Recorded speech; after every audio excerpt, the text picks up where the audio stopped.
All right, thank you. I'm going to ask the people in Palo Alto to take a seat at a round table.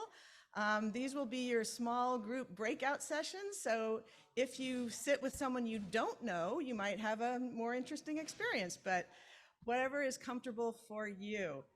So, good afternoon. My name is Vicki Vinker, and I'm the founder of Sibling Cities USA. Welcome and thank you for coming. Before we get started, I want to thank the many people who have made today possible. And I can't thank everyone, but I absolutely have to start with the woman standing in the middle of the room here in Palo Alto who doesn't even know I'm talking about her, but Jotica Royce has been just instrumental in making all of this happen. And so I just need to do this for you first. In Bloomington, her counterpart, Alon Barker, has been magnificent. Here we have Joan Fantasia, who chaired our committee for our regional divides. We also have Max Gracone, Linda Lenoir, Kyle Sterling, Lisa Marie Napoli, Nico Siegler, Bob Barrett, and of course our speakers today, and a lot more. But it has just been an incredible joint effort of people pulling this off. And I also want to thank our sponsors. If we can put up the sponsor slide today, we've had a lot of people co-sponsor, and we are very, very grateful to them. We have, starting with the, just want to see what matches. So our master bridge builders are Lori and Michael McRobbie and Jane and Patrick Martin. Our dialogue leaders are Mayor John Hamilton of the City of Bloomington and the Rotary Club of Palo Alto University. We also have in-kind sponsors. Both cities are our co-sponsors, as well as the Community Access Television Services in Bloomington and the Political and Civic Engagement Program at IU, which Lisa Marie has brought some students today, and they may become, upgrade their sponsorship in the future, I hear. So this is really wonderful. We also have for today's session, so by the way, we have sponsors for the series. All of those I just named are for all three. But for today's meeting, we also have conversation conveners, the Rotary Club of Palo Alto, and their counterpart, the Bloomington Rotary Club. How terrific is that? And then we also have a friendship facilitator, the Palo Alto Chamber of Commerce. And so we are tremendously grateful to all of our partners. I know that Mayor John Hamilton, I can't see, but I know he was going to be joining remotely, and I wanted to thank and recognize the mayor and his help in getting this whole thing started. Are there any other electeds in the room in Bloomington that we should recognize? Are there any here? No, I think we're okay, well, Yep. Thank you. Yep. Amazing people, but no elected. Okay, thank you. I'm just in the habit of introducing them, you know. Anyway, so thank you all for helping us with this first of its kind town hall. We are all social entrepreneurs today, innovating a new way to come together as fellow Americans, to push past the polarization of our time and renew our public square. And we are so glad that all of you here in Palo Alto and in Bloomington are on this journey with us. And thank you for being brave. We are glad that you are brave enough to be curious, to say, yes, it's important to me to unite this part of our country and connect with people that are far away from where I live, to help bridge our regional divide and knit this country back together. So let's get to it. We've got a great agenda today. There should be copies around in both rooms, but generally we'll start with a couple of panels. Then we'll go to small breakout groups so you can chat with each other. And then we'll get to the heart of our process and we'll talk with each other across the miles. At the end, there'll be a few minutes that we can talk about any follow-up you might be inspired to do, whether it's conversations or projects. We're here to listen. And with that, I'd like to turn it over to Alon Barker in Bloomington, who has been absolutely critical to making this happen. Alon is the Director of Entrepreneurship at the prestigious Jacobs School of Music at Indiana University. He's a Bloomington Rotary Club president and much more. So Alon, take it away. Thank you. Thank you so much, Vicki. Yeah, and it's such a pleasure to be here. We've got a bit of feedback on the mic. I don't know if we can. Oh, okay. I need to get a bit closer to the microphone. There we go. How's that? Is that better? Okay. So yes, what a pleasure to be here. What a pleasure to see everybody here in the room in Bloomington and to be aware and see such great people in Palo Alto. Huge congratulations to you, Vicky, for your vision and for the courage that you have shown in developing such a spectacular project. I really am in awe of so much of what you do, of everything that you've done for this. I'm going to talk a little bit about what we call a Mentimeter platform. So basically, we're going to invite you to use your cell phones. So I'd like to invite everybody in the room, as well as everybody in Palo Alto, to pick up your cell phone and look at the screen. I believe that Joe's going to put the QR code up on the screen. And basically what we're going to do 3 times during our conversation today is to create word clouds together. So there's going to be responses to questions and prompts, and we're going to share out ideas and thoughts that we might have. And so the way to do that is to open up your phones, have a look at the QR code, go to it with your camera. It's going to give you the option to open a website. The website is currently active, and then as the questions come through, we'll ask those questions, and then you'll see the answers automatically populate on the screen. It's a very cool thing. I've been using Mentimeter now more and more for meetings, and it's a wonderful way to create interactive conversations. Does everybody have an iPhone with them that they may be able to use or not? If not, we have one that Lisa Marie would be able to share with you as well. So I just want to be sure that everybody has access to the Mentimeter site right now. If you use your phone and get the QR code, if there are any problems, please raise your hand and I can maybe troubleshoot with you as we go into this. And if you wouldn't mind just keeping that browser open on your iPhone all the way through, then we'll be able to share. And we'll pull up the QR code again during the meeting. Okay. And how's it going in Palo Alto? Are you all good to go? You can wave to tell us that you're all good to go. Yeah. Fantastic. Okay, good. Vicky, over to you. All right, thank you, Alon. Yes, we're good with smartphones here in Palo Alto. So now I'd like to turn to messages of support that we have received from our congresswomen. You know, from the outset, we have been pleased to have bipartisan support from local and national leaders across the country. And today, we are delighted to have messages from our very own members of Congress. So first, we received this message from Representative Erin Houchin, who represents the Indiana Congressional District that represents Bloomington. And her note says, in this fast-paced, interconnected world, it is more important than ever that American communities come together to find ways to innovate and advance our common values. I am excited that the Sibling Cities program will give Bloomington and Palo Alto this opportunity. I look forward to seeing the great things that are sure to come from this partnership. So we thank Congresswoman Erin Houchin for that. And then we received this video message from California Representative Anna Eshoo.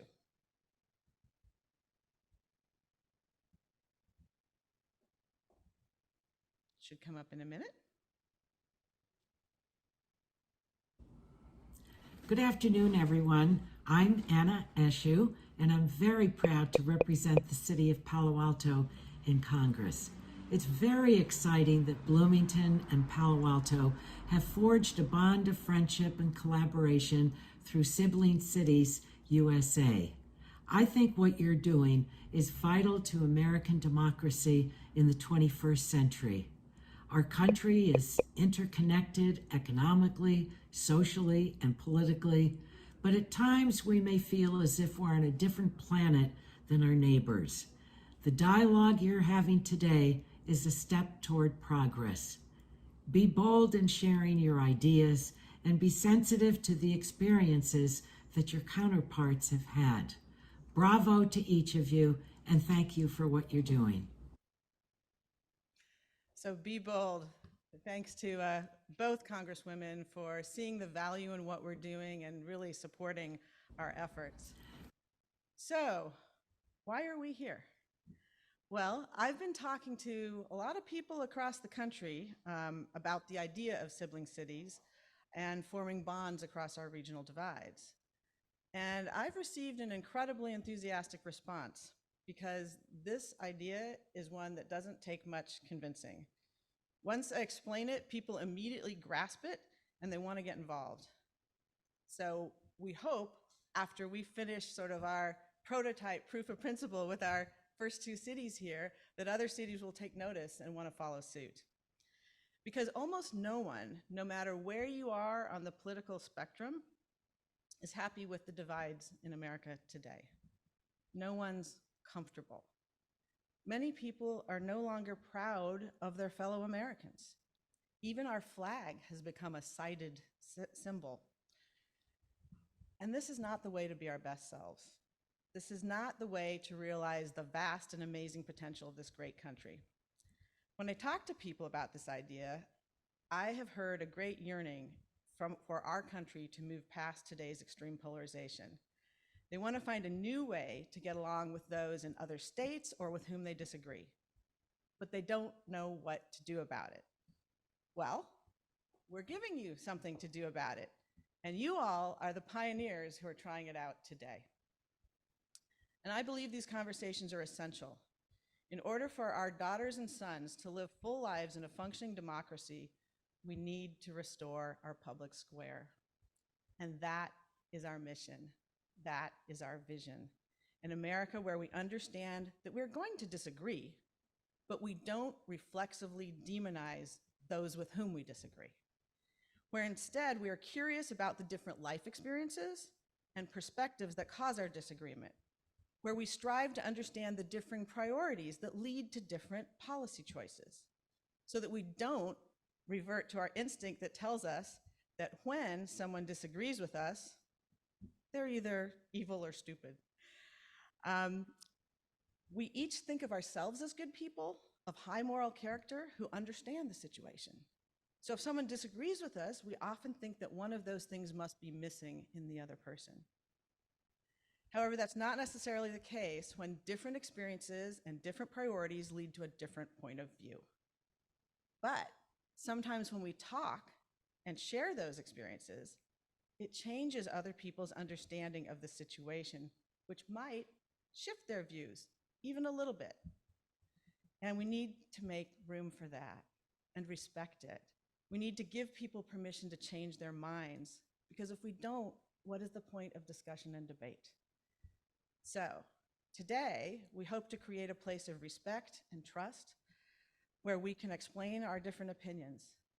We're not seeking consensus today, although we would always welcome it, but let's just try to understand each other. And if we discover that we're not that different, that's good too, and it might break some stereotypes. So let's chat with candor and open minds. Doing that will put us on the road to knitting this country back together. So again, thank you for being with us on this journey. And speaking of journeys, you're about to try the first Mentimeter application. So first, a little quick story for the background for this. So in 2017, my daughter Faith and I took a trip across the country, like many people did that year after the 2016 election. And we asked people along the way what they were thinking about our country. But we also introduced ourselves in 2 different ways. Sometimes we would say, we're from California. So my question to you all is, when we introduced ourselves to people in Utah and Montana and Illinois and said, we're from California, what are some of the phrases and words that leap to your mind that they might have instantly thought about us? Didn't help probably we were in a Tesla in 2017. But so let's do a word cloud now. If you can just pop into your phone some of the things, the reactions you think they might have thought when we said we're from California. What would they have imported upon us? Because the other half of the time we would say, we're going back to Indiana.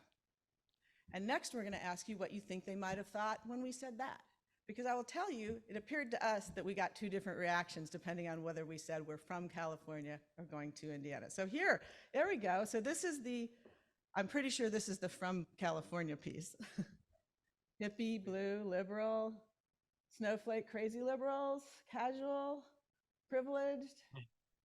Gnarly, that's pretty good. So these are some of the things that we're seeing. So while that word cloud is building, I'm going to invite our city spokespersons panel to join me up here on the risers, and Ilowan and Bloomington to go to the front of the room. And we're going to chat a little bit with some people who have actually moved back and forth between these two places and have had to personally answer the question of, how do people react to you when you say you're from one of our towns?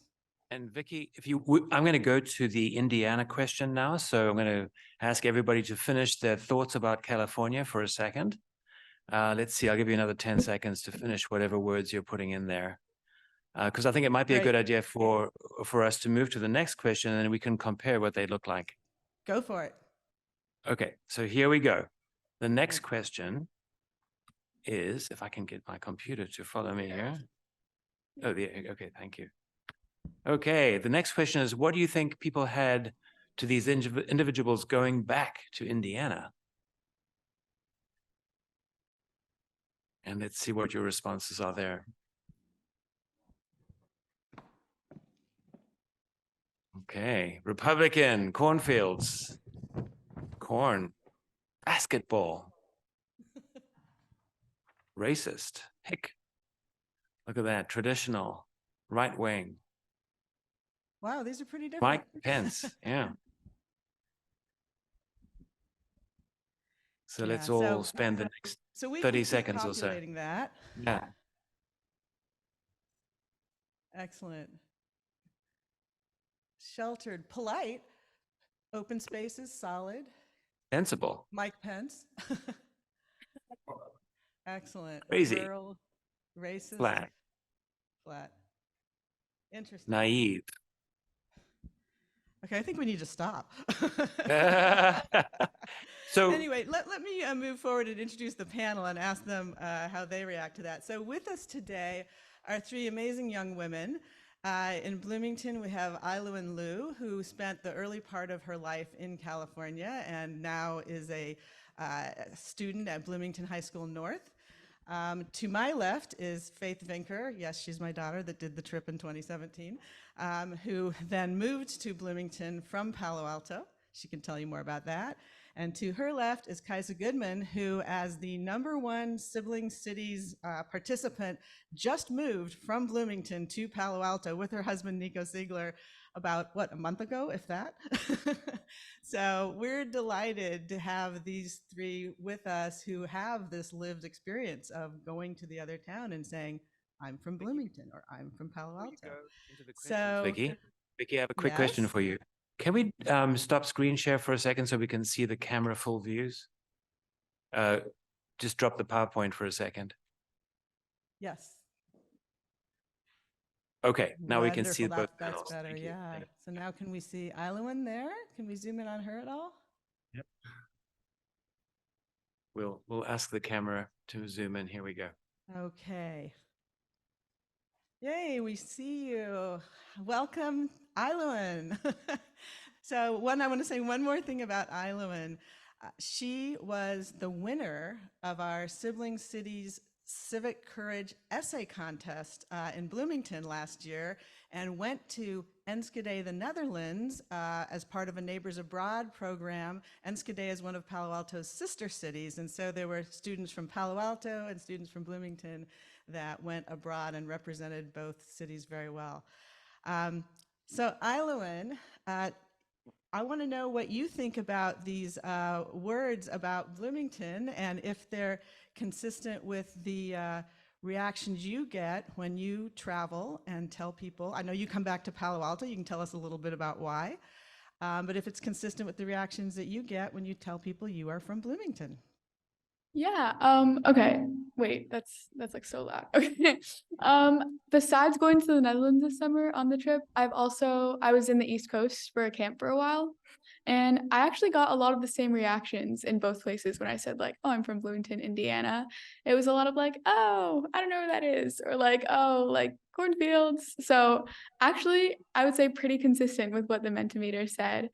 But as a lot of you obviously probably know, Bloomington is like really different from Indiana as a whole. So it was really interesting to try to explain that to people that like, yeah, Indiana is a very like Republican state, I would say. And I don't know if I personally identify with Indiana as a whole as much as I identify with like Bloomington. But yeah. Excellent. And I think from time to time you visit Palo Alto because I believe your parents met here at graduate school at Stanford. Is that right? Yeah. Oh yeah. No, my parents both did their undergrads at Stanford. So I was there for like 5 years. And we go back to visit like family, friends and stuff a lot. So yeah. And do you have any stories about people here reacting to you when you say you're from Bloomington? Or not so much? Not really. I think it's just a lot of the same stuff. It's a lot of like I know a lot of my parents' friends know that like about where they live and about Bloomington, Indiana, but just like I didn't have the opportunity as much to interact with peers there, and I think it's my peers for me who I really got the most like organic reactions from because it's difficult to like walk up to an adult and say like, "Oh, this," and then they're not likely to give you like the same response, I feel. Got it. Thank you. So Faith, you went to Bloomington and told people you were from Palo Alto. How did that go?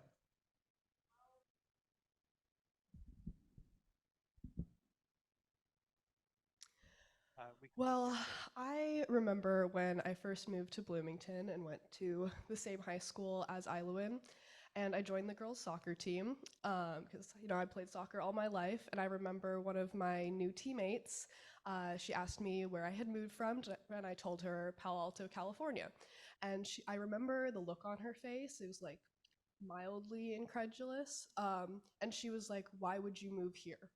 And I don't remember exactly how I reacted at the time, but from what I remember being a little confused because I had heard such great things about Bloomington from my mom, and I was really excited to be there.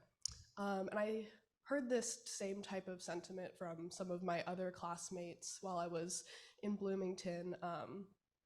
Saying like, "Oh, you must miss California so much. Oh, you must like hate it here compared to California." And it made me a little sad because I really enjoyed my time in Bloomington. I had so many positive experiences, so many great friends.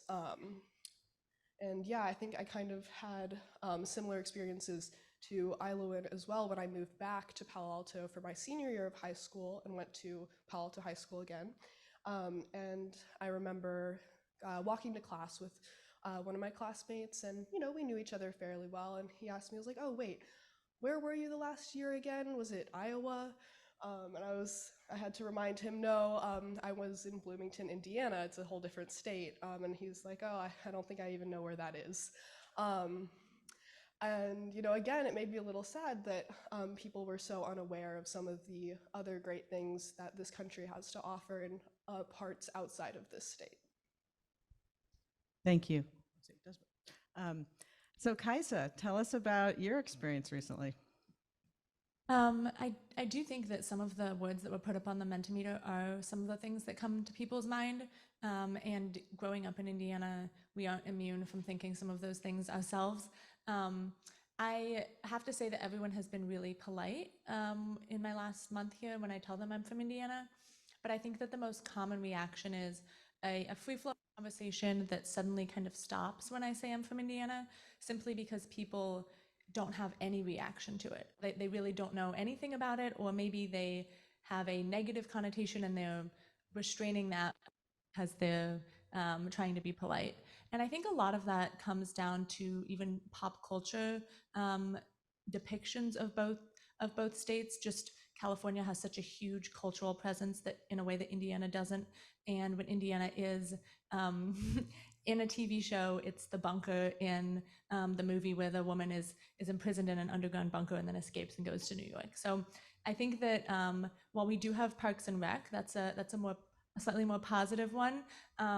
We overall, people don't have the same kind of cultural awareness. I also have noticed a difference between when I say I'm from Indiana and when I say I'm from Bloomington, Indiana. Even living in Bloomington, we jokingly call ourselves the blueberry in the bowl of tomato soup. And so I think that some people have a more positive or more accurate depiction of what life was like there when I say Bloomington, because of IU and other things that Bloomington might be known for. Well, thank you. I think we could ask them questions all day, but in the interest of time, we're going to have to move on. But thank you, all three of you, for really setting the stage and giving us some real life, lived experience context for this conversation today. So let's thank them.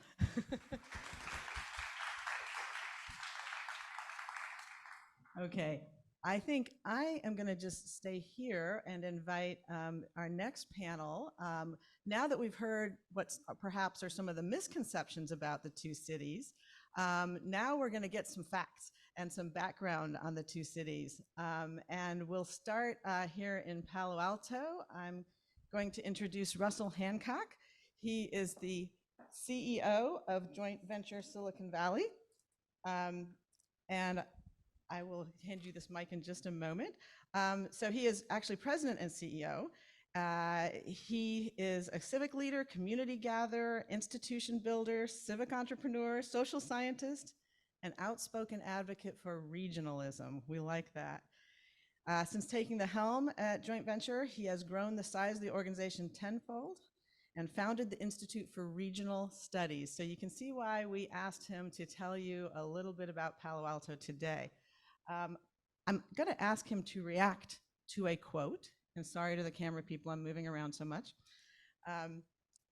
But Malcolm Harris recently wrote a book called Palo Alto, A History of California, Capitalism, and the World.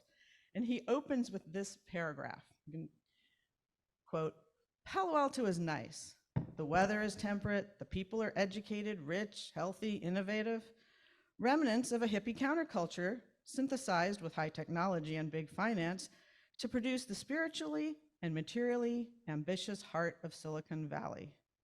In some circles, the small city, population near 70,000, has acquired the mythical reputation of a postmodern El Dorado, where money flows by the billions from the investors on Sand Hill Road to hundreds of garages where scrappy coders are changing the way we do everything, from driving around to eating food. A few people seem convinced that Palo Alto is, in fact, the center of the world."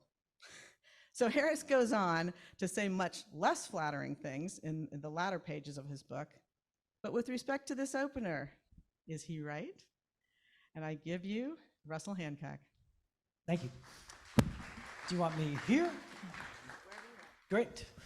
Well, I'm happy to be here and honored to be a part of this proceeding. Now, if I understand correctly, I'm supposed to speak for a few minutes, just a few minutes, orienting our friends in Bloomington to Palo Alto. And so you had that provocative opener. And there's truth to it, and there's also untruth to it. Palo Alto is an interesting place. It's a complicated place. I'm a proud Palo Alto resident. I've lived here for 30 years. We love it. Raised my family here. It's a very, very special place. And honestly, there's not much not to like. Fabulous weather, mentioned that. It's a flat landscape. You can ride your bike from one end to the other. Terrific bike lanes and bike infrastructure. Those aren't an accident. It's because the population sent those signals to our political leaders. Those are our priorities. We want to be environmentally conscious. We've created a community that has those values and has enshrined them. It's that kind of a place. It's a place that cares a great deal about education. And in fact, we have terrific schools. They're known throughout the region and beyond as being very competent, very capable, very high achieving schools, applying the cutting edges in teaching techniques. It's a terrific community. I think that's the way to sum it up. But here's what you should understand, and I'm talking to our Bloomington friends. If you were to visit Palo Alto in the 1960s, the 1970s, I think you would have found it unremarkable. And by unremarkable, I mean it was just a perfectly nice community, a high-functioning community, but like any across all of the 50 states. There wasn't anything super-duper fantastic about it. But there was some stuff going on, including especially the invention that was happening just across the street at Stanford University and then spilling beyond the boundaries of Stanford to all of these startup companies and the venture capital industry that was forming at that time. And pretty soon this thing called Silicon Valley had exploded in Palo Alto, but all around Palo Alto. Silicon Valley, by the way, is a term that was coined by a journalist in the 70s just to describe this phenomenon of innovation, of entrepreneurship, that it was oriented around technology. And this wasn't just an important local event, this was a world event. This was one of the most highly impactful events in the history of the world. That's not an exaggeration. And it happened here. Well, now, friends in Bloomington understand, when I say it happened here, this explosion of invention, creativity, but also growth, commercial and economic growth, happened on a very narrow peninsula. And that peninsula is surrounded on three sides by water, and then it's ringed by hills and permanently protected open space. And on that little narrow precipice exploded all of this stuff that you know today as Facebook or as Google or as Intuit or hundreds of companies that I could name, and it's still happening. And it's been explosive, and that growth has been our biggest story in those 30, 50 years since the 1970s. So now what you need to understand, if you really want to understand us, if you want to understand Palo Alto as a community, is that the Silicon Valley phenomenon has fueled a rush of talent, a rush of entrepreneurship, a rush of building, a rush of commercial growth, and it had this transformative effect on our little town. And the effect is that it made our scarce housing really, really expensive. And this, friends in Bloomington, is the thing that you really must understand, is that we don't have enough housing to accommodate all of this economic growth, this explosive economic growth that I've been describing. So one of the most important things that you should understand about Palo Alto is that we're regular folks, but we can't afford the houses in this community. And so we're grappling with really hard questions, such as, what does it mean to live in a place where you can't contemplate your children and grandchildren actually growing up in the same community as you? What does it mean to live in a place where our school teachers can't live in the same community as us, or our police, or our firefighters, or all of the people in the noble service trades? What does that mean? Just so you know, let me put some meat on the bone real quick, and I know my time is short. I just checked, the median home price in Palo Alto last month was $3.8 million. That's the median home price. Remember, that means half or more than that, half or less than that. $3.8 million, that's what we're talking about. Last month, the median home sale price was $3.4 million. So that's a staggering amount of money, and so what it means is that we have tremendous challenges that we haven't been able to address, and the community's grappling with that. I could go on. We're a highly educated population. You should know that about us. 83% have their bachelor's degrees. That's amazing. The national average, by the way, is 34%. So we're also that kind of community, highly educated, politically active, and yes, Democrat. It's for the most part, I mean, we have the numbers on this. This is very much a Democratic enclave. And so on and so forth. So, friends in Bloomington, I hope you're getting the picture. We can answer detailed and specific questions if you like, but thank you again for this invitation. Great. Thank you so much, Russ. You know, we've barely scratched the surface of his knowledge, but really appreciate it. And if you have other questions as we go through the day, I'm sure he'd be happy to answer them. But with that, I now want to turn to Bloomington and introduce Pat East, who is the executive director of the Mill in Bloomington, which serves Bloomington's startup community. It's an entrepreneurial and co-working center and space. Pat is also an entrepreneur himself and runs an angel investor fund. So with that, I'm going to put a similar provocative statement to Pat East and let him react. So, Jesse Eisenberg is the actor who played Palo Alton Mark Zuckerberg in The Social Network, and he moved to Bloomington from New York City, and recently Indianapolis Monthly Magazine interviewed him. And the last question was, what makes Bloomington so special? And here was his answer. Bloomington is the most unusual place I've ever been. My wife grew up here, so I had heard about it for a long time. But living here, just on our block, You have the world's best hammered dulcimer player. One of the most important lawyers for advocating against the death penalty is a neighbor. There's a pediatrician and a cellist. The most interesting people in the world go to these college towns. I grew up in the suburbs on the East Coast where we thought of the Midwest as pretty homogeneous. That's the impression I had before I came here. It was an amazing surprise to see such a community-minded city of interesting, diverse people. It attracts so many people who want to volunteer, who want to help because the town is community-minded. I just feel so fortunate to be here in Indiana. So Pat, is Jesse right? Good afternoon, everybody. So I think the short answer is yes, I think he is right. So Bloomington, every city is comprised of people, right? And the people are the ones that make the city. The city doesn't have attributes itself. It's the people that make the companies and buildings and organizations like this. And so the city takes on the personality and characteristics of the people there. And so the way I like to describe Bloomington to folks who are new here or thinking about moving here is that Bloomington has a lot of cool, smart people doing interesting things. So just take Jesse Eisenberg, for instance, right? He's not just a Hollywood actor. He volunteers at a nonprofit here in Bloomington for battered women. On his block is not just a hammered dulcimer musician, it's the world's best one. And I Googled him last night and listened to some stuff of his.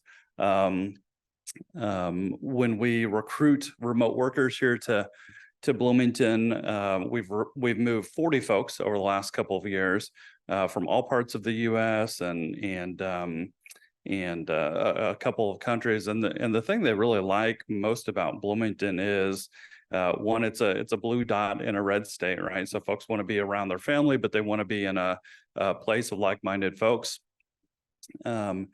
They really love the community. And that's one thing that Bloomington has in spades, and one thing that we have in particular at the Mill, which is our entrepreneurship center. And so when folks move to Bloomington, they have an instant community, either because of the kind of connections to the Mill and wanting to work and grow in this co-working space, or just through the 350 nonprofits in Bloomington. It's the most per capita out of any county in Indiana. I mentioned we have a lot of cool, smart people doing interesting things. I think the way I might characterize them also is like it's always a +1. So it's not just that we've recruited people here that at the Mill that maybe have a startup, but we've one person in particular, he's not just working for a startup that works, not just working on a startup in artificial intelligence. He's working on an autonomous vehicle artificial intelligence company. It's one of the top ones in the world. And so that's what I mean by +1. It's not always just like, hey, they're doing this one thing. It's always either the best in the world or there's kind of a spin on it. Some other things for our friends in Palo Alto that might be helpful to know about us. We're pretty fanatical about IU and all the sports that are played here, in particular basketball. That was one of the big words that came up on the word cloud earlier. So lots of men's basketball, women's basketball. The women have a home and home with Stanford this coming season, so that'll be fun to watch. Football could get a little bit better, but I think we're still pretty fanatical about it. The school system is really great here. I have a 17-year-old boy, a 12-year-old girl, whatever sports, whatever clubs they want to participate in, literally something exists for them. My son, when he was in middle school, wanted to play lacrosse, so I Googled Bloomington, Indiana Middle School Lacrosse Club, and sure enough, there is one here in Bloomington that was started by a friend of mine, in fact. And so lots of opportunities for folks like that. We're really big on the outdoors, lots of trails, lots of parks. I think Bloomington has for its size. I think the city of Bloomington government was awarded like the #1 or #2 designation for park system in the country. So really, really big on parks. And just in general, just lots of cool, smart people doing interesting things. Yeah,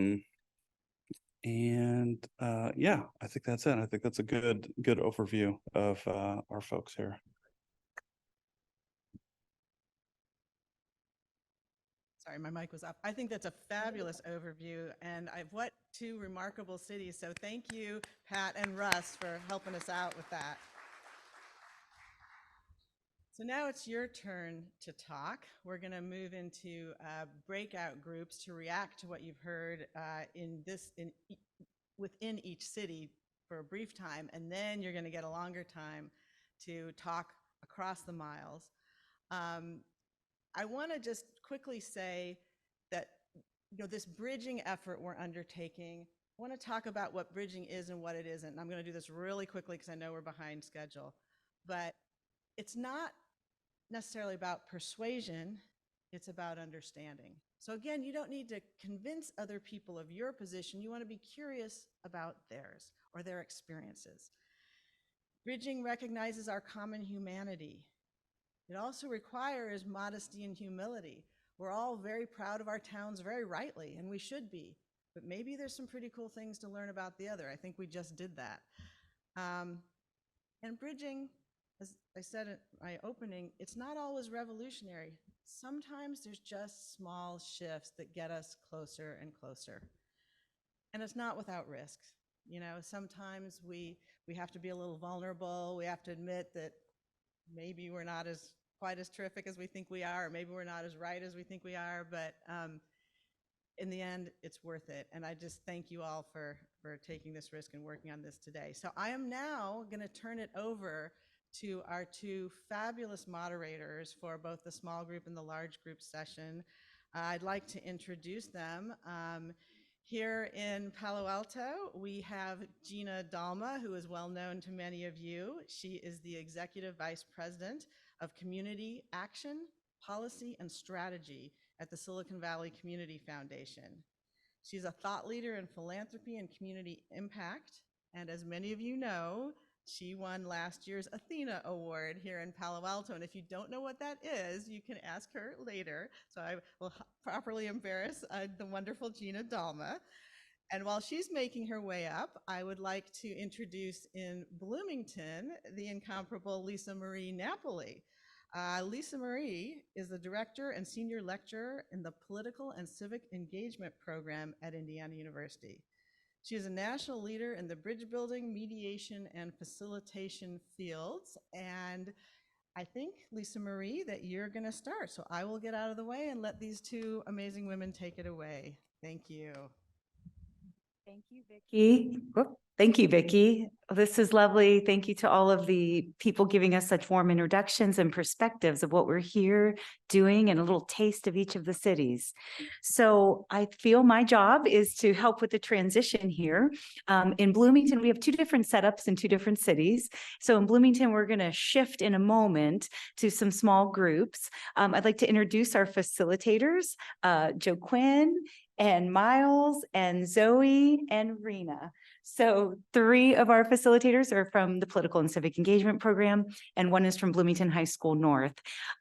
In Palo Alto, you all will be having the pleasure of choosing a lead person to keep check of the time, and you will be self-facilitating based on some guidelines that both groups in both cities will be reviewing in your small groups in a moment. So hopefully that made sense so far. And the other thing I'd like to highlight is the group agreements are really important for a constructive, productive conversation. So we encourage you to utilize them fully.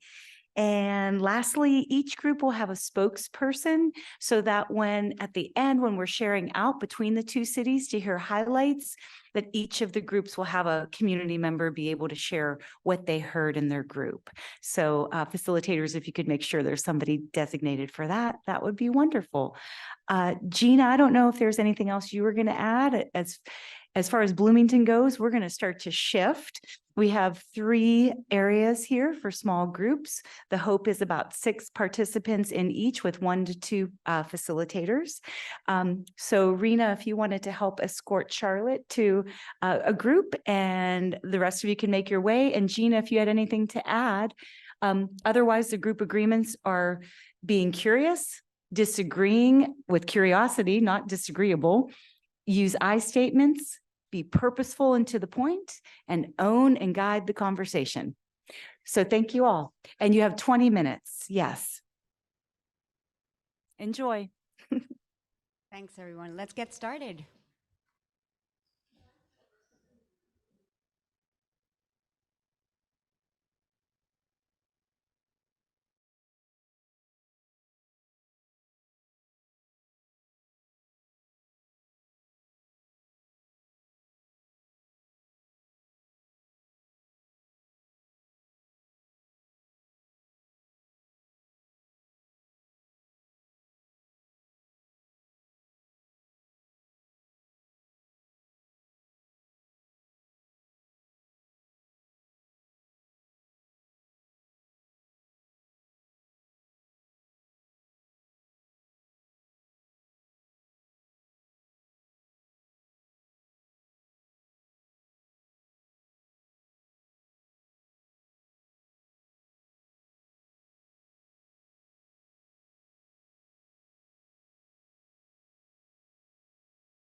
Max will be able to pass the microphone around.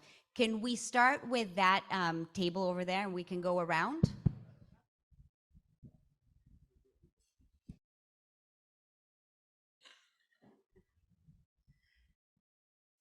Okay. Karen, and can you introduce yourself? Karen Holman. We covered a lot of territory, and I have 1 minute. So one of the things that was pointed out was that Bloomington has 350 nonprofits, and that's pretty stunning. We don't have a count on Palo Alto's nonprofits, but it still seems like an awful lot. We did talk about the different kind of geographic arrangements, because Palo Alto is pretty much one city to another city to another city to another city, where Bloomington is more isolated in that it has open space around it and land around it. So those are different. We do have, of course, the universities. We both have that in common.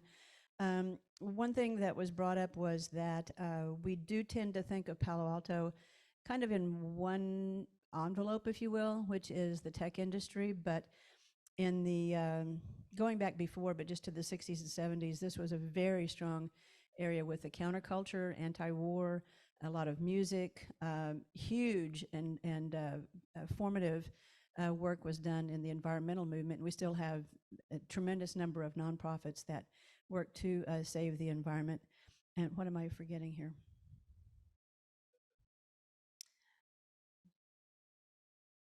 Oh, there also was a comment about that in Palo Alto we need to pay more attention to the residents and integrate the residents into the actions that happen and the programs that happen in the community. I think that covers it. Thanks, Karen. And we do get to claim Fleetwood Mac, right? Just putting it out there. We do get to claim ownership for Fleetwood Mac. Started here. Oh, No? Oh, Already. Joan Baez, you name it. You name it. Over to you, Tennessee Lisa Ernie Marie. Ford, Tennessee Ernie Ford has been buried here. Lisa Marie, can you hear us?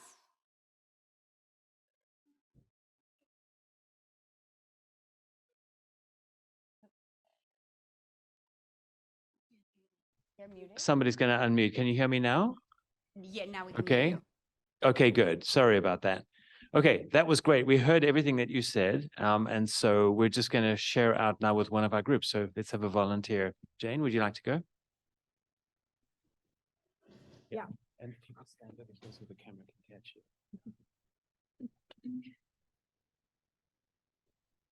Well, as you might imagine, our group was surprised.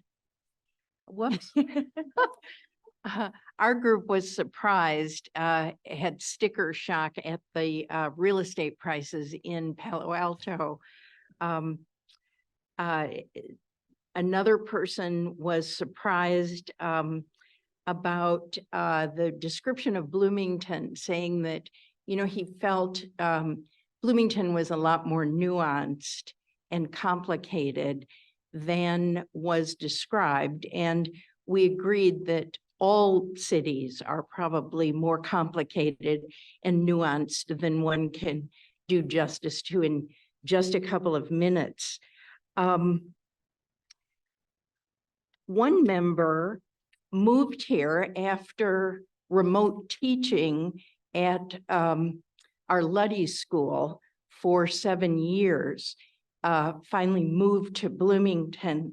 And so he was a really good bridge for us to ask questions and sort of be comparative about both cities. And he said that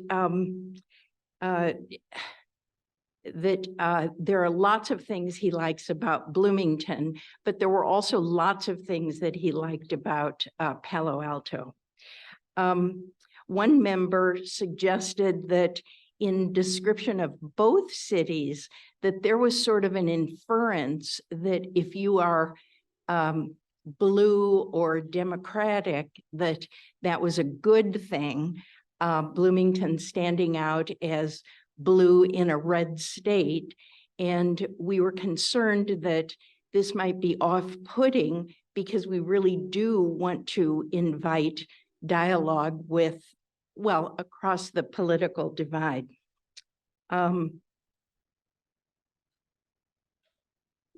let's see, there are, another member pointed out that there are trigger words that can be off-putting, labeling someone as a climate denier, as opposed to saying, would you like to save money on solar? So sort of the way we bridge topics is important. So I'm going to leave it there. Thank you so much. That, Yeah, we'll go Kelly, next. would you? Yep. We had great discussion. June, David, Jim, Joe, Julie, and Faith. We had a robust discussion. We all agreed that there's a real spectrum in both of these cities, that neither one can be just any one thing. But there was a feeling that perhaps that maybe the extremes are maybe more extreme in Bloomington, but then we also had to reevaluate that for ourselves, that perhaps we have those same extremes, but they're a little more closeted. And maybe those who are on the extreme don't feel they're in a safe environment to speak up as much here. So I thought that was a good aha moment for us. We just kind of assume that everybody here is sort of like-minded, and that may or may not necessarily be true. And Jim made the good point that amongst folks in the community whose kids are college and beyond, that their school-age kids used to be a point of bonding, a way of coming together across political viewpoints. But as the kids have gotten older, those political differences, those differences are harder to negotiate without the kids in common. So I thought that was an aha moment as well. One of the remaining questions that we had was really kind of wanting to understand from Bloomington sort of their view of the rest of the country. Like, what is their inherent bias when they go other places? What do they compare? What is their metric of comparison? We had some really good discussion about just whether one of those points of comparison might be neighborliness. We think this may be an assumption on our part, but bad weather brings about better neighborliness because the consequences are dire. But also, maybe another way to ask the question is, what do Bloomingtonians miss most when they're gone? When they come back, what is it that feels like, wow, we're so glad to be home because of, what we're curious about what that is for Bloomington. Great. Wonderful. Thank you so much. Thank you. Over to you. Thank you so much. Yeah. Great. Thank you. Thank you so much. I'll tell you one thing that I do miss when I leave Bloomington is the produce at the farmer's market. So that's great. Let's have somebody from this group, perhaps. John? We have by the way, Palo Altans, I just wanted to mention that during the meeting, our wonderful mayor, John Hamilton, arrived, and he's with us today. So thank you for being here. Sure. Yeah. Okay. Are you the sharer of good news? Yeah. Okay. If you want to come and stand next to me here, and if you just share out, the camera will catch you. Yeah. Thank you very much. Good to be with you all. Thank you for all taking part in this too. I'll try to remember some of the key points, and if I forget, please jump in. We too noted the price. Maybe as part of that, we noticed it was striking how, and Doug Hofstadter said this a couple of weeks ago, the velocity of change in Palo Alto and Silicon Valley was quite striking. In 40 or 50 years, how much change there's been. Maybe we're not used to that pace quite so at this place. We noted how green Bloomington is, just lush. And we heard that from some Palo Altos visiting here, but that geographical difference of how a place with a lot of water is just different from a place without much water. And that has a lot of implications. We heard people talking about the ease, family life, getting kids to events, how easy in some ways the lifestyle here may be compared to the difficulties in a big urban setting, just getting around places as differences. What else? Help me. Other things you want me to note? Well, we also did comment demographic diversity. Bloomington is not very diverse, very different from, while we have an international school of people from all around the world come to Bloomington. If you look at our numbers, particularly our region, extremely not diverse compared to the culture and the demography of the Silicon Valley area. there were so many Teslas in Palo Alto when people went to see, so many electric vehicles. We don't know if that's a harbinger of our future. We hope so. Thanks very much, John. Back to Palo Alto. And I'm Leif Erickson, and this was a very interesting table that I got to sit at because we had two transplants from Bloomington, Indiana, who were able to do some interpretive analysis for the rest of us, and the three of us grew up in Palo Alto. So we had our world and they had their world, but they are now Palo Altans, and so that was very helpful. One of the things that we explored was the different character of a college town. So their college town is Bloomington is very integrated with IU and the community, and Stanford, although Megan and I experienced much more integrated in our youth with Stanford and Palo Alto back and forth, and feeling like we kind of knew what was going on and were welcome to participate in events on campus. That is less so now because Stanford is now such a global community, and people are there from all over the world, and the university is focused on welcoming them rather than just the people across the street. I went to Pali, across the street to Stanford, and that was kind of my little world. It's now very different. Megan shared with us the experience she has with her colleague at IU, and both in a similar role of reaching out to the community and creating those bridges. We were interested that both college towns— Can you hold the have microphone a little it's closer not to as- your microphone? Not Yeah. as brave a bridging across communities because we are both college towns, but there are nuances within that, and it was I think there's a lot more conversations to have that I'm looking forward to. We were also talking about high school students growing up in an environment of stress and expectations, and perhaps not as high levels of stress in the Bloomington community.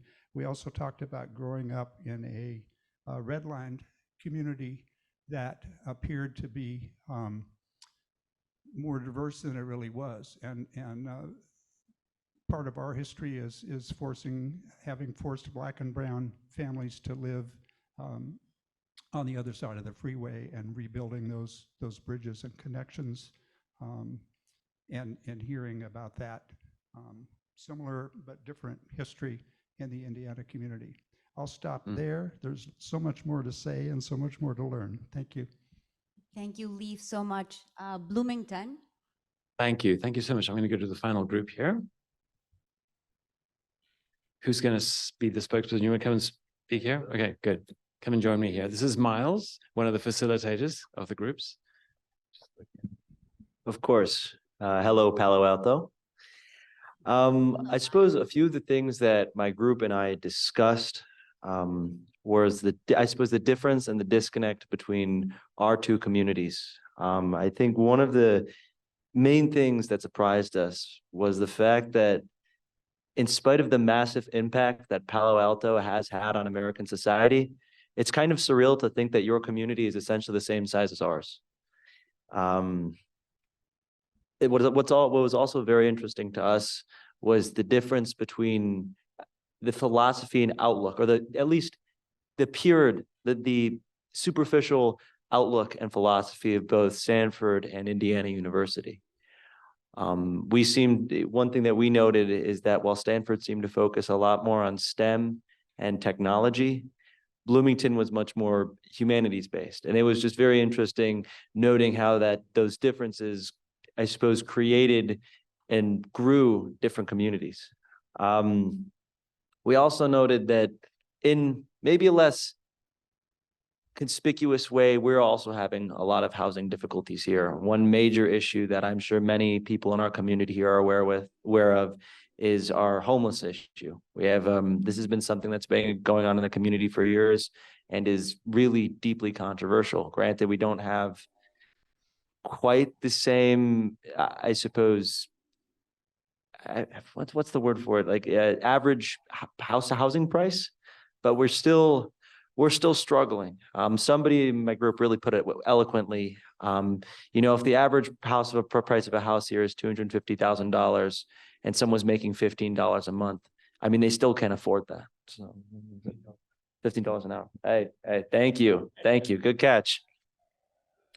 So either way, thank you for offering to do this, people of Palo Alto. We're very, very appreciative of this opportunity, and we hope to do things like this in the future. Thanks. Thank you, Miles. Thank you. Great student, an example of a spectacular student at Indiana University. Okay, I think it's back to Palo Alto now. Yes, and thank you to the people of Bloomington for doing this with us. Thank you, Miles. And we've got 2 more tables on our side, so give us a minute.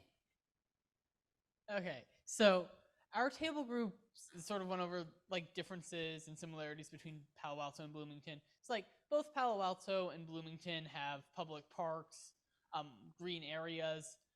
Both are university towns, but one big thing we noted was sort of how Bloomington has a lot more of an emphasis on sports and college sports than really Palo Alto does. Like every other group, we went over sort of like housing. And just sort of the differences there. And some of our big questions were sort of like, how does some of the demographics work out? Like what's sort of like the homeless population in Bloomington compared to Palo Alto?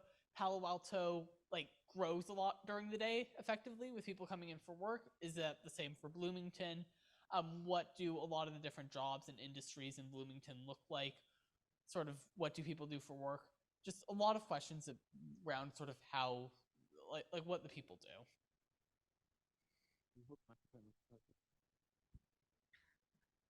Last table.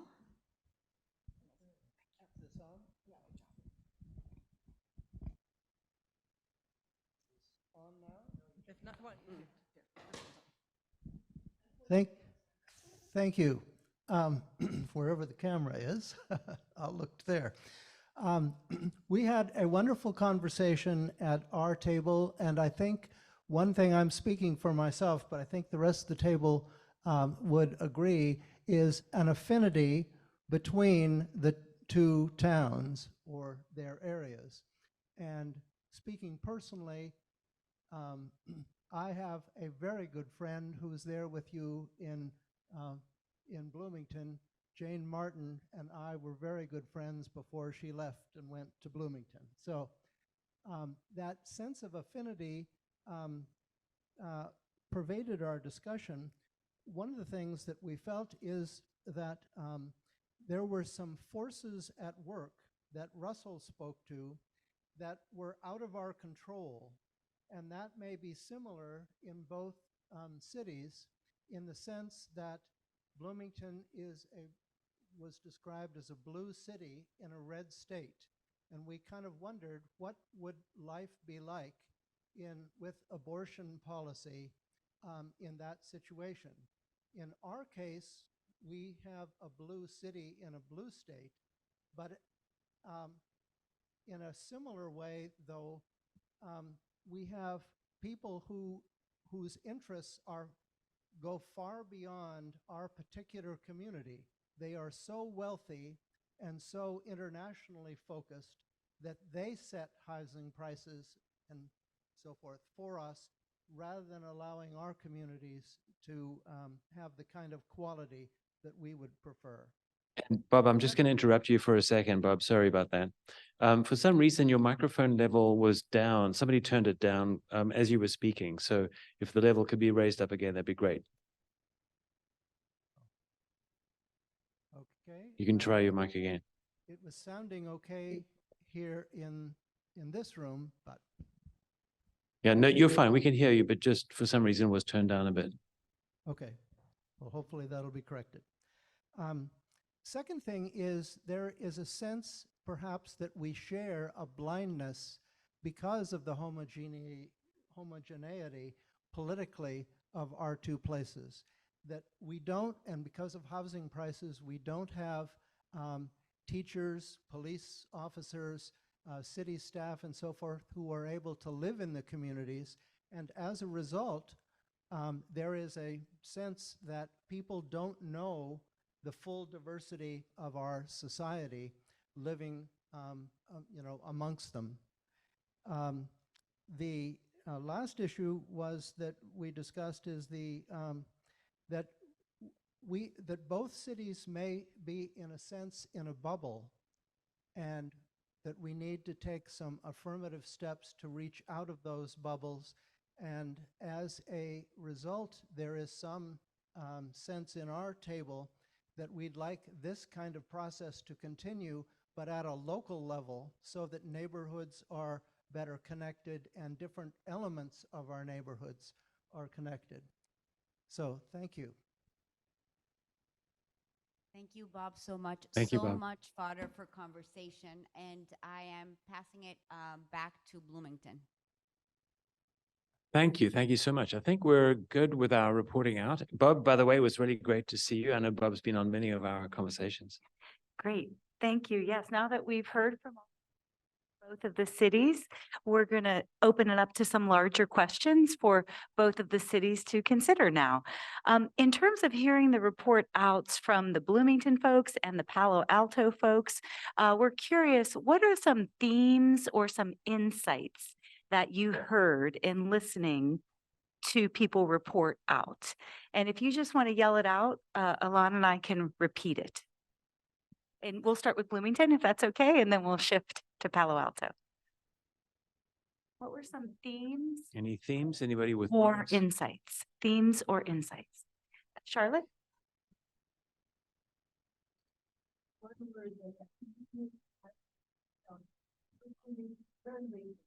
Bloomington's friendly. This is Charlotte Zietlow, and she mentioned that one of the words that comes to mind about Bloomington is that it's friendly.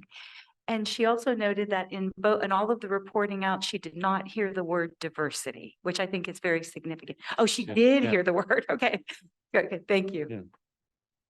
Yeah. Good. Homeless is another big one, another common, binder. Homelessness, unhoused.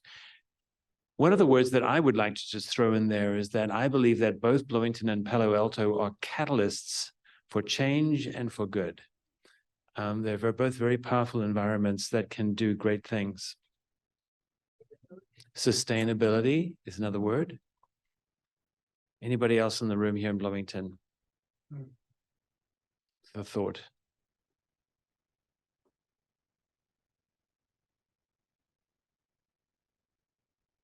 Yeah. So each of the cities is, I heard a bubble, like an echo chamber, a lot of similar political views.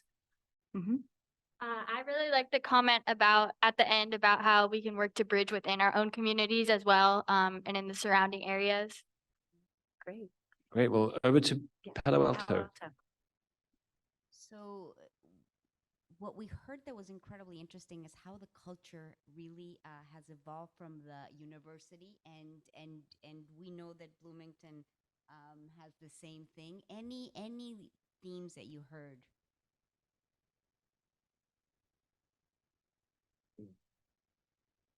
Can we just check the volume coming out of Palo? For some reason, the Palo Alto volume is getting softer and softer for some reason. I don't know whether it's Sorry here about or there. that. We're fixing it. We're fixing it. We have Okay, good. technology issues, you know. This is Tom, Okay, Tom Du Bois. great. I didn't have a mic, but I wanted to echo the diversity comment. And I was going to say, you wouldn't know it looking around our room here, but Palo Alto is actually less than 50% white. And I think Bloomington is much different on that aspect. And then John's comment about the EVs, it's also very striking to visit here and visit there. And I mean, kind of got a laugh, but there's a lot of infrastructure here for charging. I think when people buy new cars, they really look hard at EVs, and there really are a lot of EVs around.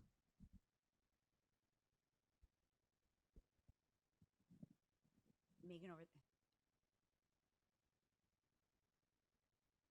I'm really struck by the bubble idea, because I think one of the things about university towns is we can be a little insular, and even the bubble of who's involved in civic life and who's invited, old comers and newcomers, I think we could probably all work on that.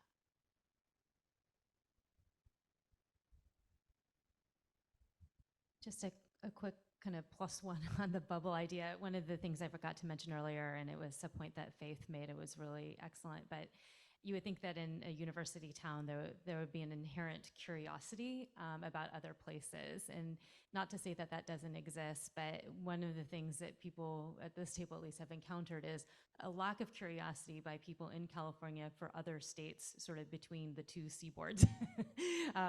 And that is kind of an interesting thing to think about related to the larger national political divide. If there is a lack of desire from people in Palo Alto or say California to explore places in the Midwest, that's going to pose challenges for how we understand where we're collectively coming from.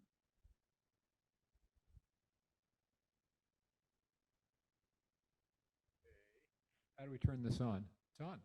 Hey, all right. One of the things is the difference in geography. I gather that University of Indiana is in town and Stanford is out of town.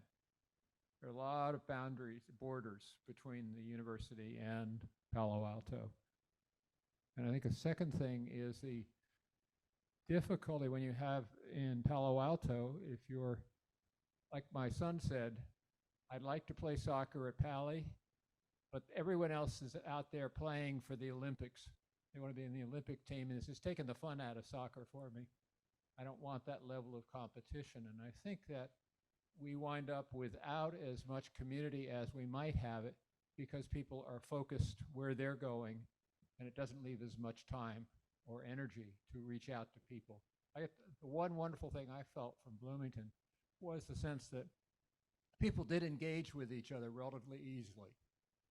And the one thing I feel, I think, often about Palo Alto is while there are many, many people who are extremely active and very able to witness this group, somehow to reach out in the neighborhood, to know people, to feel like if I go say hello to someone, that they'll actually, hey, it's nice to meet you. It's, well, who are you and should I actually engage with you is kind of more the flavor. But some of that's my personal stuff and some of it's stuff we talked about at the table. So one more comment and then we'll move on to the next question. I'm Tom Grake, and it sounds like bacon, and I've been in Palo Alto 51 years, so I've lived that you mentioned. I was silly enough to go to Wells Fargo and get a loan on my salary alone and buy a house. Okay. The housing situation that you all gasp at, there are a couple of nuances that are worth mentioning. First, my impression, and actually I was at the Bloomington when I was in college. I won't tell you how long ago, for a debate tournament, but I believe you have a stability that is eluding us here. We're landlocked and we're fully developed. As a result, to continue growing, because we are an attractive place for people to move, we can't build new without destroying old. So there's a feeling of transitioning. We're going from single family flat California houses to multiple unit high rises. And I'm not trying to offer an opinion one way or other than there's a sense of losing our history, or for many of us old goats, losing the thing that brought us to Palo Alto. The other issue from the high housing prices is a result of incoming professionals generally are getting scared away. So if you look at the number of doctors you've had because they came and then they had to go, that's a fallout. And as a result, we have like 40% of our population are renters. That leads to a government tension between the renters and what are called the residentialists, per se. We're learning how to balance that. But again, our success and our limits, particularly geographic ones, are leading to a level of changing that I'm almost envious of what I believe is true in your community, of a stability and a sense of retaining your history. Yep. So we have so many things that are similar. We have so many things with Bloomington, and we have so many things that are different. So let me pose this question. Do you think that the regional divide that we have actually gets in the way of collaborating with other regions in order to learn best practices and move forward?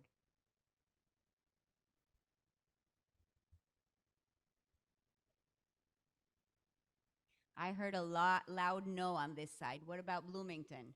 So we have an opinion from Charlotte Zietlow. Sorry. One thing we haven't mentioned, which is that Palo Alto has had a huge change in its economic life in the last 50 years. In one direction, it's kind of leveled off, if I understand it. But we're just going into we've gone through a whole series of changing the nature of our economy from manufacturing to services and small healthcare issues of healthcare manufacturing. So our economy now is really in process of changing and finding its way. Whereas it's as if Palo Alto seems as if it's found its way and dealing with its success. We're trained now to still build success, and we're doing a reasonably good job, but it's still a big one. That's great. Thank you, Charlotte. That was great. Yeah. Oh, no, that was excellent. Yeah. Anybody else with an opinion here like to express? Okay. I have one last closing question for both cities to consider, and then we'll move into more wrap-up mode with the Mentimeter exercise, and then back over to Vicky here in a moment. Thanks, Gina, for the last question. So for this last one to wrap us up, what are some of the larger implications of regional divides in our country? So if we can bring this more to kind of a national level, what are some of the broader implications of regional divides?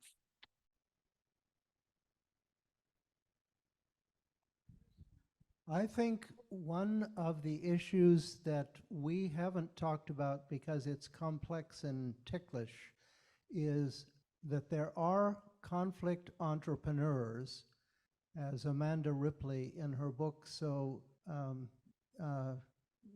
insightfully calls them. And I think there is a natural affinity for both of our cities to do what we can to separate people who are seen to be in one camp or another because they have been led there by conflict entrepreneurs.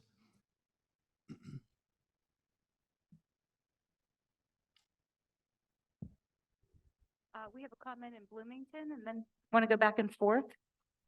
Yes, let's do that. It's your turn. Okay, go ahead, Miles, and then we'll come back. All right. I think from my perspective, one of the larger things dividing cross, I suppose, trans-regional dialogue is it's the fact that due to the separations that we already have in our society, it allows stereotypes that we possess about each other to really solidify. And when we already have biases that we're surrounded with in our day-to-day lives, it makes stereotypes that seem less harmful manifest in a lot more aggressive ways. And I think those stereotypes that you might have about us living in the Midwest and we might have about you living on the West Coast become a lot more powerful if those things aren't addressed properly. So I think programs like this, again, are very, very crucial in order to, I suppose, gain an understanding about one another.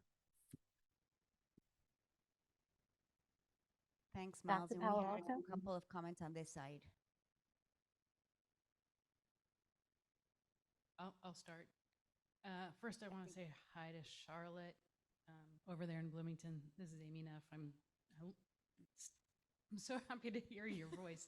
Anyway, second is I think what everybody's been saying is that there is this expectation that each place has a singular skill set, and I don't know that that's necessarily true, and that we gatekeep technology in Silicon Valley doesn't make a whole lot of sense when I think there are lots of skills in Bloomington that could benefit what we do here and vice versa. And so the regional divide, bridging that regional divide in expecting that we each have something to offer would be really lovely to see. Thank you.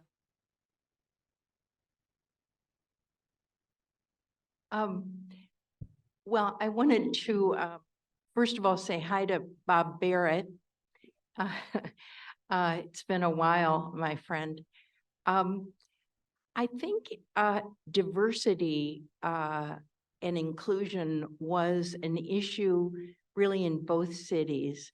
And we've also lived in both cities. And I'll just say that I think if we're going to actually bridge divides, we're going to have to go a little deeper, because we might look on a macro basis at Bloomington, its 70,000 people being more diverse, but we still live in very segregated neighborhoods. So that diversity and the school systems are very segregated economically as well as racially. So I would just encourage us to dig a little deeper if we're going to bridge those divides than just looking at a macro picture. Thank you so much. Palo Alto. Right.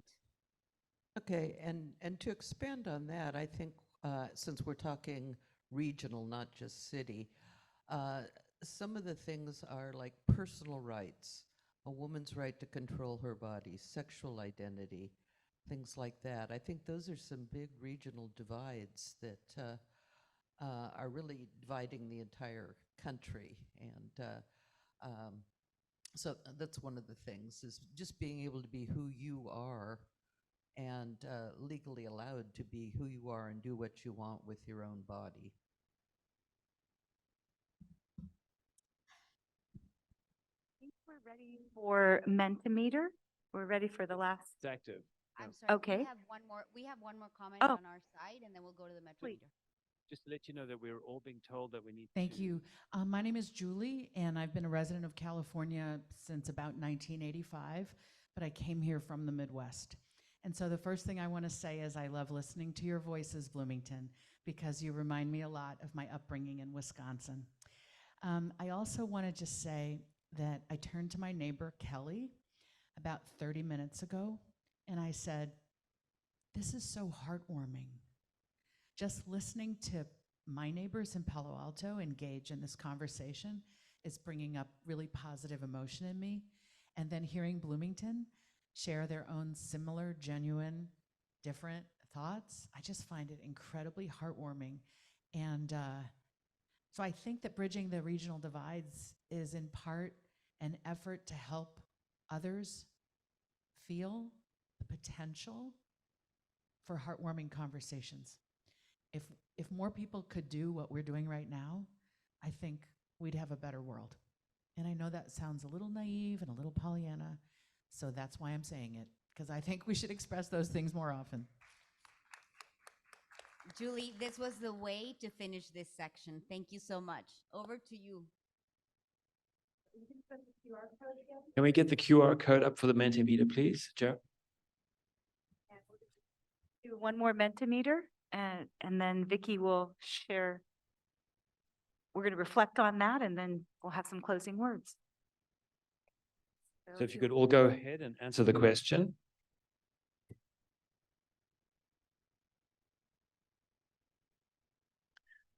So, how do you feel about our nation's divides after today's discussion?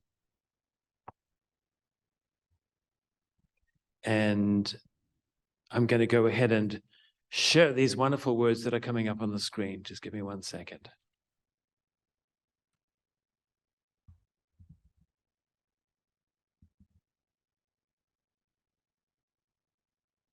And here they are, all these fantastic words that are being sent across the thousands of miles, the warm ideas.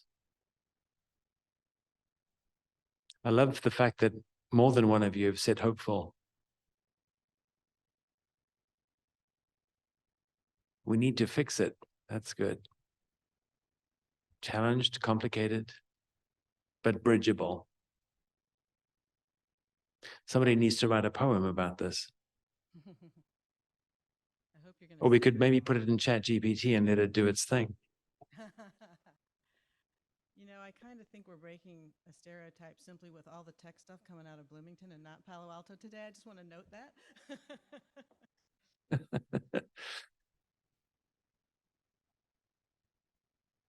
This is really fantastic. And by the way, everybody, we're going to keep these slides and share them with you.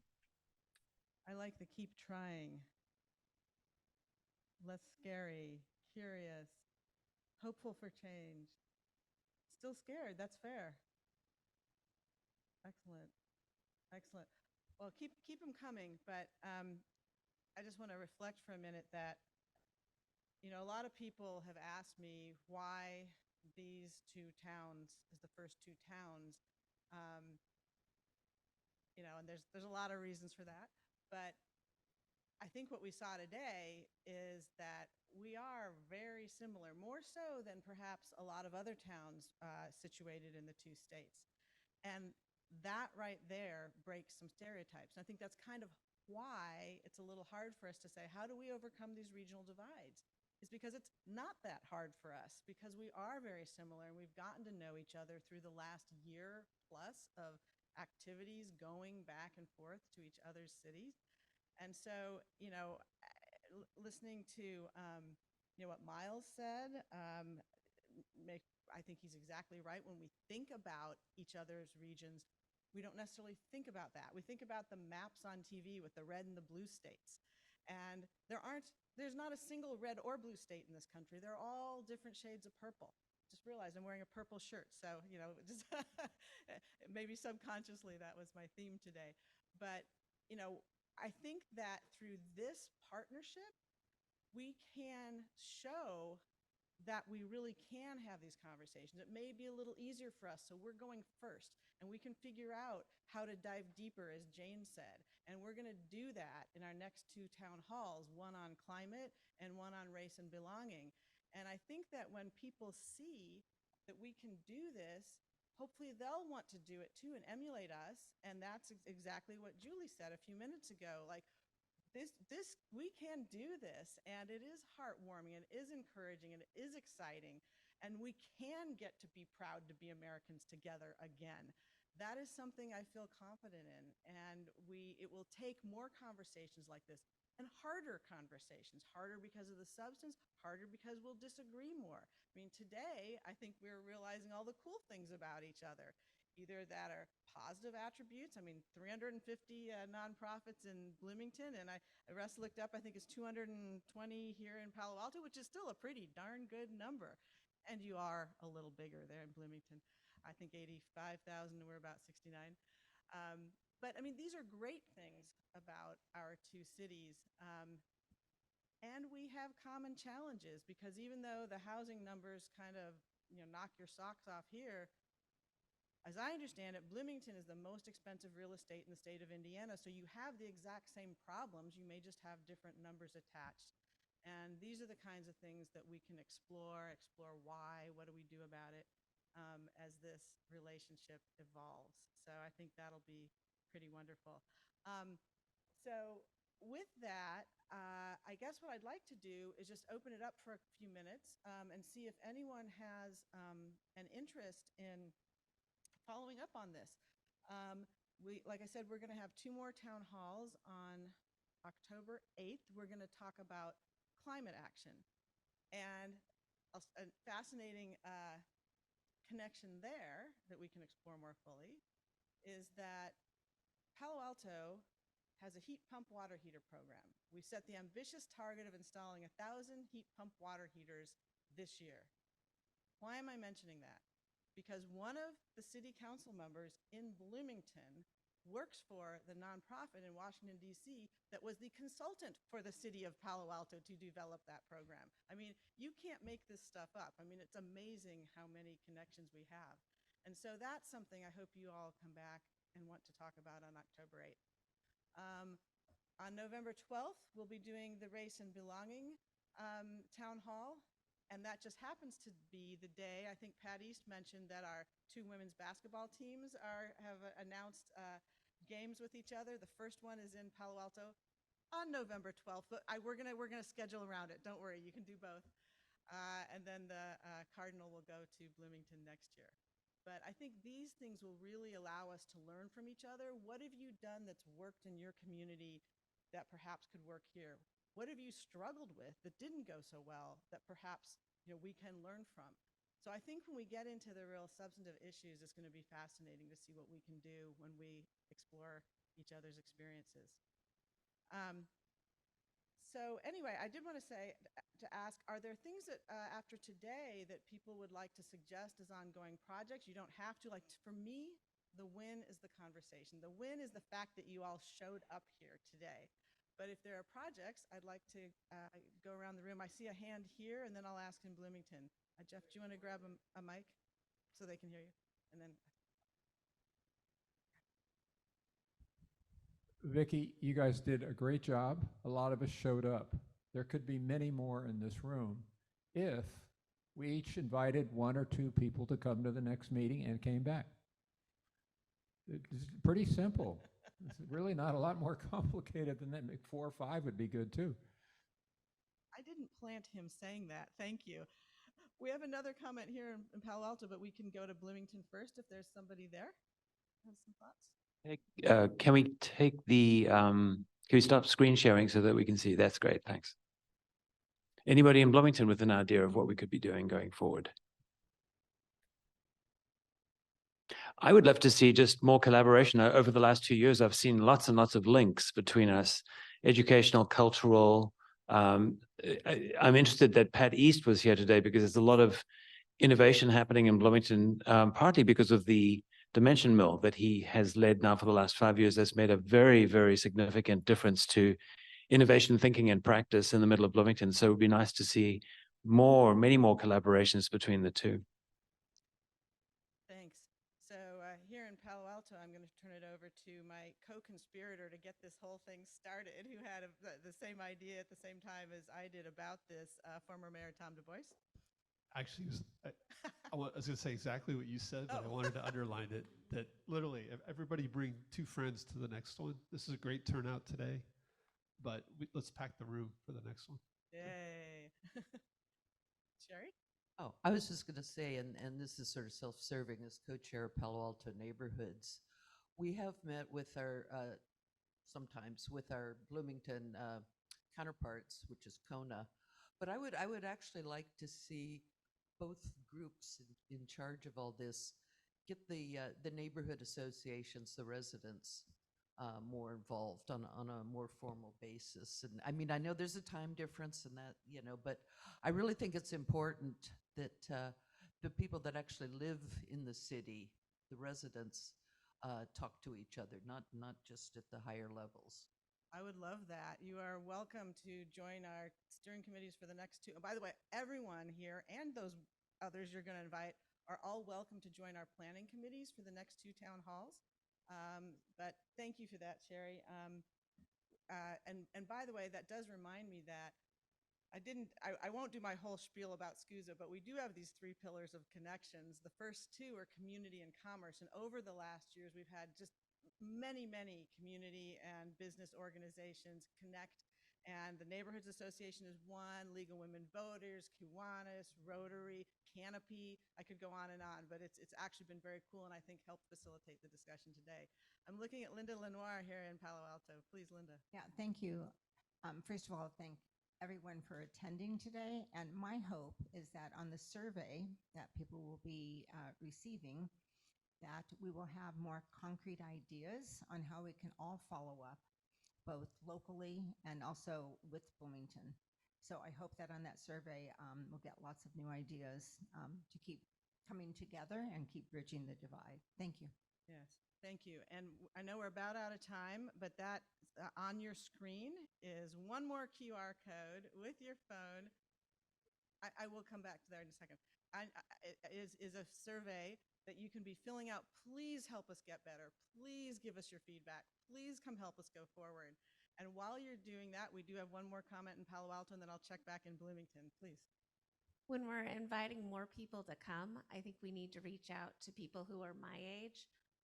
So parents in the community, not just grandparents in the community, and people my son's age who's been passing the mic around today. But if we're going to bridge the divide, we need to do it in all generations in both of our communities. And my parents have set a great example. but we need to bring it down through the generations. I couldn't agree more. And when we first started this civil discourse planning conversation, we were very clear that we wanted to try to get a real cross-section of the communities in the room. And we knew that would take time to spread the words. But I want to intentionally ask everyone, when you think about that +1, to perhaps invite somebody you don't always talk to, don't always hang out with, maybe of a different race, gender, income, politics. That would really enrich our discussion. So thanks for lifting that up. Lisa Marie or Ilan in Bloomington, any closing ideas? I will just say that this has been the most fantastic conversation, and it's very exciting to know that we will continue with themed conversations in the next 2 months to see how this can grow and develop. In addition to everything that's been going on with this relationship over the last 2 years, it's really quite amazing. I also want to thank the technical help that we've had here in Bloomington. This is as much an experiment and dialogue between our communities as it is utilizing technology in a way that can really build this relationship. And I want to thank Kat. So we've got two of our technical folks here in the room, as well as everybody in Palo Alto who helped us put this together. Thank you. Yes, the Mid-Peninsula Media Center here. We have Wes and Patrick who have been helping us today.